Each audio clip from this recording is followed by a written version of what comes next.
A paz do Senhor, minhas irmãs, graças a Deus. Hoje mais um dia na presença do Senhor. Nós já estamos caminhando para os últimos dias do nosso estudo. Hoje já estamos no dia 22 do nosso estudo de 30. Deus seja louvado pelo conhecimento que Ele nos tem dado através dessas palavras. Eu quero começar aqui hoje falando da palavra do Senhor que está em Tiago, capítulo 1, versículo 19 a 21. E ali vai dizer assim: portanto, meus amados irmãos, todo homem seja pronto para ouvir, tardio para falar, tardio para se irar, porque a ira do homem não opera a justiça de Deus, pelo que, rejeitando toda a imundície e superfluidade da maldade, recebi com mansidão a palavra enxertada em vós, a qual pode salvar a vossa alma. Eu achei tão maravilhoso esse versículo quando o Tiago está ali explicando, né, que não convém, que não adianta nós ficarmos irados, nós sermos precipitados no falar, nós queremos rapidamente a nossa justiça, porque isso não vai nos ajudar e vai ainda prejudicar o andamento da nossa vida.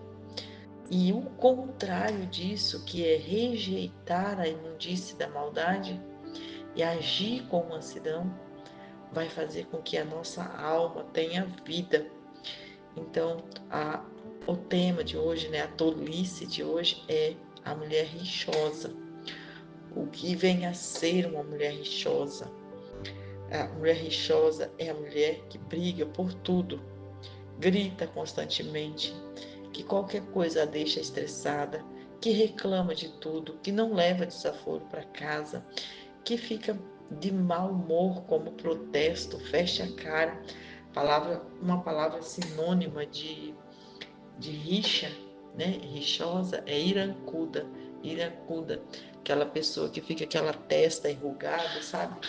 Aquela pessoa beiçuda, aquela pessoa que tem até o prazer de dizer que ela tem o gênio forte, mas isso não é ser forte, sabe? É um erro muito grande que nós cometemos quando fazemos isso, porque a palavra nos orienta a ser mansa, passiva, a ter um comportamento pacífico, né? Um comportamento que atrai a presença de Deus, que exala amor, cuidado, mansidão. Só que quando nós aprendemos que no meio do conflito, que nós temos que ser forte, que nós temos que resistir, que nós temos que avançar, que nós temos que esclarecer o que nós queremos, porque afinal de contas nós podemos tudo. Enfim, para a gente entrar para essa linha é muito forte. E ainda tem uma outra coisa que nos leva para esse lugar. E acredite, isso para mim foi um aprendizado há bastante tempo já e que eu preciso lutar todos os dias. Uma vez eu lia lá em Tiago que dizia assim: ninguém é tentado naquilo que não lhe seduz. E eu me sinto, né, até hoje, mas hoje com um pouco mais de controle sobre ser tentada em gritar, em brigar. E eu falo assim, mas isso é uma tentação, porque depois que passa, eu fico ali arrependida, chateada, por que eu fiz isso? Eu podia ter aguentado, eu podia ter ficado quieta. E aí as coisas vão acontecendo e eu começo a chorar de tristeza por não ter controlado a situação. Quando o Senhor falou isso comigo, eu disse: Senhor, eu não posso ficar, eu não posso me agradar disso, porque eu não me agrado disso. O Senhor me conhece, sabe que todas as vezes é esse sofrimento, porque eu não gosto de fazer isso. E por que eu faço? E fiquei nesse questionamento, né? E há muito tempo esse questionamento veio. E agora, recente, eu acabei aprendendo que a gente só faz isso porque a gente sente que perdeu o controle. E o nosso cérebro, o nosso instinto, ele deseja, né? Ele deseja nos proteger. Então, quando nós sentimos que estamos perdendo o território, veja, isso é uma coisa inconsciente, é uma autodefesa, um sistema de autodefesa. Então, quando nós sentimos que estamos perdendo o território por qualquer coisa, nós agimos rapidamente, como um instinto de autodefesa para tentar ganhar a causa. E essa coisa, ela pode nos levar para um lugar muito terrível, porque as pessoas não estão preparadas para ouvir, as pessoas não estão preparadas para conviver com a tamanha oscilação de humor, de resposta. Então é por isso que as pessoas falam lá do pavio curto, né? Ou a pessoa que é estressada, que responde muito rapidamente, que briga e tal. Porque a pessoa tem o pavio curto, porque a pessoa não tem paciência. Mas na verdade não é isso, é porque é uma pessoa que o tempo inteiro se sente ameaçada. Olha o pano de fundo que está por trás de uma pessoa rixosa que o tempo inteiro caça confusão. É porque ela tem aquele sentimento que ela não pode perder. Ela não pode perder. E isso, se a gente for falar isso assim tranquilamente para uma pessoa brigona, olha, você só briga porque você sente que é uma perdedora, aí que ela vai brigar mesmo, sabe? Então, assim, esse estudo é um estudo que nós precisamos realmente sentar, refletir, cada um de nós olhar para o seu interior e dizer assim: me ajuda, Senhor, o que é que me faz brigar com as pessoas? Quando eu brigo, na verdade, qual é o pano de fundo disso? Qual é a raiz que me leva a brigar? A raiz é porque eu me sinto perdedora, quando eu aumento a voz, o que tem atrás? Quando eu falo palavrões, o que tem atrás de tudo isso? Porque tenha certeza que essa ira ela não nasceu por causa da situação do momento. A situação do momento é só o gatilho que acionou a razão lá atrás, que está implantada na sua alma. Então, é essa raiz que tem que ser tratada. E é isso que é o mais difícil. Eu luto todos os dias por causa da questão do volume, né? Porque eu tenho muita facilidade de gritar. E não é de falar palavrões, que eu não tenho o problema dos palavrões, porque tem algumas que ainda têm aumenta o volume e ainda fala palavrões. No caso, a minha dificuldade é de manter o tom. E aí que é prejudicial demais, porque as pessoas às vezes não conseguem nem ouvir mais a partir do momento que o volume está muito alto. E a palavra do Senhor, ela diz que nós não suportamos, né? Porque ele vai dizer, é melhor morar numa região deserta do que na companhia de uma mulher briguenta e impaciente. Agora veja, quem gostaria de morar num lugar deserto? Isso está escrito em Provérbios 21, 19. Também Provérbios 25, 24 vai dizer, é melhor morar no canto de um eirado do que dentro de uma casa com mulher briguenta. Também vai dizer em Provérbios 17, 1, é melhor um bocado seco com tranquilidade do que a casa cheia de banquetes e contendas. Então, tudo é muito explicado acerca de que isso não vai nos ajudar. E qual é a dica, então, sabendo que isso não ajuda, que isso não é legal e que nós precisamos realmente usar o autocontrole para segurar esse instinto, porque o nosso cérebro, a primeira coisa que ele faz é querer nos defender. Mas aí, quando nós gritamos, nós estamos nos defendendo do quê?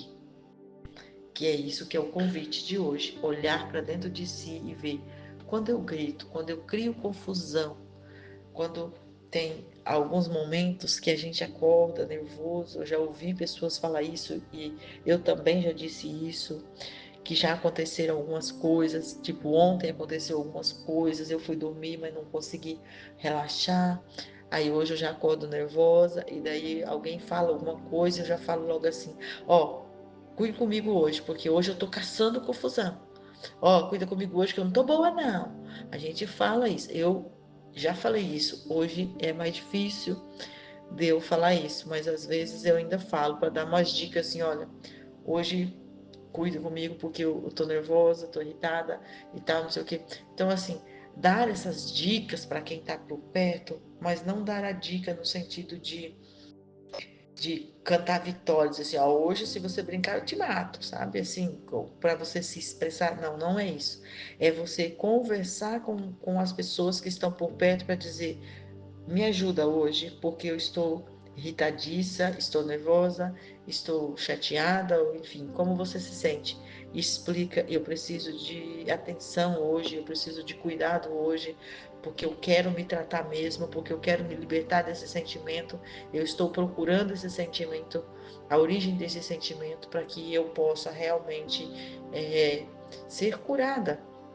Então, essas dicas é a primeira coisa que vai ajudar muito a você ter a contribuição de quem está perto. Uma das coisas, eu amo demais o salmo que fala que confessei os meus pecados, né? Então, o seu Salmo 32, o salmista vai dizer ali que ele, enquanto ele guardou os pecados dele, os ossos dele estavam consumindo de dor, estava todo, né? Ele estava todo doente porque ele não confessava os pecados. Quando ele ouviu, quando ele contou os pecados dele, quando ele confessou os pecados dele, então o Senhor trouxe para ele o perdão e tirou tudo aquilo que pesava sobre ele. Então, lá no 32, versículo 5, ele diz assim: confessei-te meu pecado e não encobri minha culpa. E eu disse: confessarei as minhas transgressões ao Senhor, e tu perdoaste a culpa do meu pecado. Assim, todo homem piedoso te fará súplicas em tempo de poder te encontrar. Quando as muitas águas transbordares, elas não o atingirão. Diz assim: tu és o meu esconderijo, me preservas da angústia, tu me cercas com alegres cânticos de livramento. Então o salmista está ali dizendo: Senhor, eu sei que eu tenho pecados, eu estou te confessando, e eu sei que o Senhor pode me perdoar. E ele diz: tu és o meu esconderijo e me preservas da angústia, tu me cercas com alegres cânticos de livramento. E então o Senhor responde: eu te instruirei e ensinarei o caminho que deve seguir, e te darei conselhos sob a minha vista. E aí ele vai falar no versículo 9: o Senhor, depois de dizer que vai instruir, que vai ensinar o caminho que deve seguir, ele vai dizer também: não sejais como o cavalo, nem como a mula, que não tem entendimento, cuja boca precisa de cabresto e freio, pois de outra forma não se sujeitam a ti. O ímpio tem muitas aflições, mas a misericórdia acompanha quem confia no Senhor.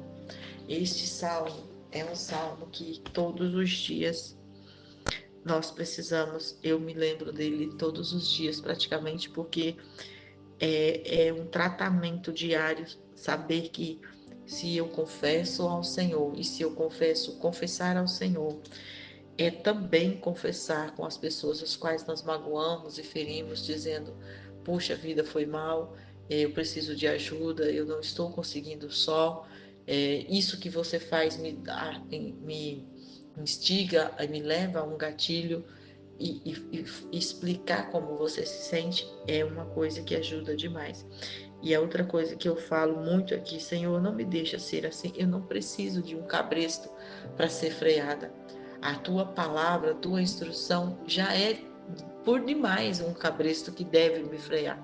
A minha capacidade de entender isso, a minha inteligência, a minha capacidade de compreender a tua palavra precisa me trazer consciência real do que eu preciso ser como tua filha, como tua serva, como alguém que deve resplandecer a tua face. E isso é algo que eu preciso buscar todos os dias. Não tem nenhum dia que eu não preciso lutar contra a minha própria carne, de tentar diminuir tudo aquilo que a carne produz, que o sentimento humano, egoísta e competitivo tenta trazer para frente dos meus olhos, para que a vontade do Senhor sobreponha sobre isso. Isso, então, é a primeira dica. A segunda dica é física mesmo. A segunda dica física para você controlar é, a raiva, controlar o ímpeto de querer gritar e sair mandando em tudo e tal, é você se a técnica que a gente, quando tá nessa situação, se alguém fala, a gente pode até ficar mais brava ainda, que é o tal do para e respira. Essa palavra respira, respira. Tem horas que ela soa assim como um bálsamo e tem hora que ela soa como a gente tem vontade de pegar e dar mais uma pancada em alguém. Mas que o Senhor nos perdoe por esses pensamentos, né, que vêm. Mas o fato é que, neurologicamente falando, nós precisamos, de fato, fazer isso da respiração. Como que seria isso, né? Você pode expressar seu direito de raiva. A palavra que nós já lemos no início vai dizer: ireis, mas não pequeis. Então, o que você está pedindo, o que você está exigindo de quem está perto de você, pode ser uma carga pesada demais. Então, o que você vai fazer? Você vai observar. A partir do momento que você teve a raiva, você vai parar para observar. Porque você tem direito de ter a raiva e você deve ter a raiva. A raiva é um sentimento que o ser humano precisa ter, porque é o sentimento de indignação, de revolta, de não concordância com o que está acontecendo. Só que este sentimento, ele não pode passar disso. Então, quando você sentiu isso, o que você tem que fazer? A primeira coisa: ficar com a raiva? Não. Sentiu a raiva? Então, a partir dela, você observar como que você pode agir, seja para reprimir essa raiva, ou seja, para expressar essa raiva. Mas reprimir a raiva é o momento em que você tem que analisar se essa raiva é só um gatilho seu por causa dos seus traumas e que você não teria motivo para falar com outra pessoa sobre isso naquele momento, ou se você tem que expressar realmente para você contrapor, para você dizer as suas ideias. Então, só essa observação nós já precisamos usar dos dons do Espírito Santo, porque do fruto, né, na verdade, do Espírito Santo, que é aquele que diz seja longâmino, porque aí você já tem que parar, você já tem que cortar ali a sua vontade de já sair falando tudo que você pensou, tudo que você agiu. Só o fato de você começar a pensar assim, puxa, senti a raiva, o que eu faço a partir dela agora? Peraí, eu não posso ficar com raiva. Eu tenho que sentir, mas não ficar. Sentir a raiva e agir a partir desse sentimento, expressando ou reprimindo. Aí agora, quando eu sinto isso, então eu vou entender qual é o que está por trás. E quando eu entender o que está por trás, então eu tenho que buscar relaxar, compreender a situação do outro, porque o outro fez aquilo, como que ele fez aquilo, e aí enxergar as possibilidades de superar essa confusão, ser compassiva com todos os envolvidos, mesmo que você não saiba qual será a solução. Mas assim, não tem a frase também que diz assim, no final tudo dá certo? Porque vai dar certo. E se você agir com raiva, pode piorar e demorar mais. Então, a partir dessa reflexão diante da situação, você vai ver que não vale a pena agir impulsivamente. E aí, mesmo que isso significa dar um tempo para a situação, para você não agir impulsivamente, já é uma situação que ajuda muito. E aí você pode pensar, mas isso é difícil demais. Sim, é verdade, é difícil demais. Só que não convém piorar a situação, se a situação já está um caos. Como é que nós vamos ainda piorar? Aí é a minha busca diária diante de Deus. Senhor, me ajuda a não piorar as coisas. Me ajuda a ter a minha mão adestrada, a minha língua adestrada, a minha capacidade de relacionar com as pessoas de forma harmônica, que a minha palavra seja uma palavra assertiva, né? Uma palavra que traz compreensão e não que aumente a confusão. Toda vez que nós brigamos, e isso aqui para mim é um tapa na cara, porque é muito sério isso. Toda vez que nós brigamos, na verdade, é porque nós nos sentimos que estamos perdendo.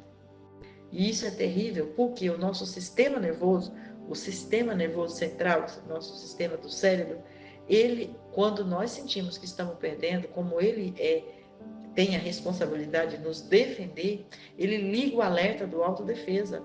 E é por isso que nós saímos por aí querendo já atacar. E nessa hora que nós queremos atacar, é um instinto selvagem, é um instinto de realmente de bravura, porque o nosso sistema nervoso está em alerta, porque nós viemos de uma estrutura neurológica de autoproteção e nós precisamos nos proteger. Então, é nessa hora que a técnica de respirar vai nos ajudar, porque quando você respira, você oxigena o cérebro, e quando você oxigena o cérebro, você traz uma nova atividade para o cérebro fazer. E a outra, depois que você respirou, você sentiu o seu corpo. Quando você sente o seu corpo, você sente que está ficando tudo bem, que você está ali. Colocar o pé no chão, sentir o pé no chão, talvez até tirar o calçado, sentir o pé no chão. Isso faz você sentir como se você tivesse aterrissado. Você vê que você está em terra firme. Você vê que você está naquele lugar. Então, quando você vê isso, você está dizendo para o seu cérebro: calma aí, você não perdeu o controle. Você está bem aqui e agora. Você está sentado numa cadeira ou você está de pé diante de alguma situação. Então, quando você está dizendo isso para o teu cérebro, o instinto de selvagem, de querer reagir, de querer te proteger, ele vai diminuindo, porque ele vai entender, não, tá tudo bem, tá tudo bem. O que acontece quando nós estamos perturbados nesse sistema de autodefesa? Ele dá a sensação de que o nosso corpo está acima da nossa cabeça. Por isso que a gente fala assim, ó, vocês já devem ter ouvido aquele ditado que fala assim: eu perdi o chão, sabe? Eu perdi o chão. Por que fala assim, perdi o chão? Porque justamente é isso aí. Você sente como se você tivesse no ar, porque é como se tivessem roubado de você a sua certeza, o seu firmamento.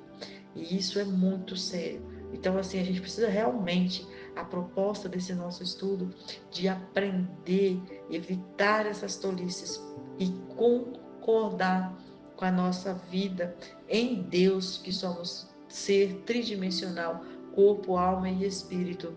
Nós precisamos realmente ter o autocontrole da nossa vida desta maneira, cuidando o que está na nossa alma, os nossos traumas, feridas, rancor, ressentimento, tentar arrancando o máximo de lá para substituir pelas lembranças boas, pelas experiências boas, cuidar do nosso corpo físico, que é toda essa parte de boa alimentação, de dormir, de reconhecer os gatilhos que traz para o seu corpo sistema de autodefesa, de autoproteção, que pode botar tudo a perder. E orar ao Senhor, que Ele é o Todo-Poderoso, que nos traz a instrução necessária para agir em cada situação.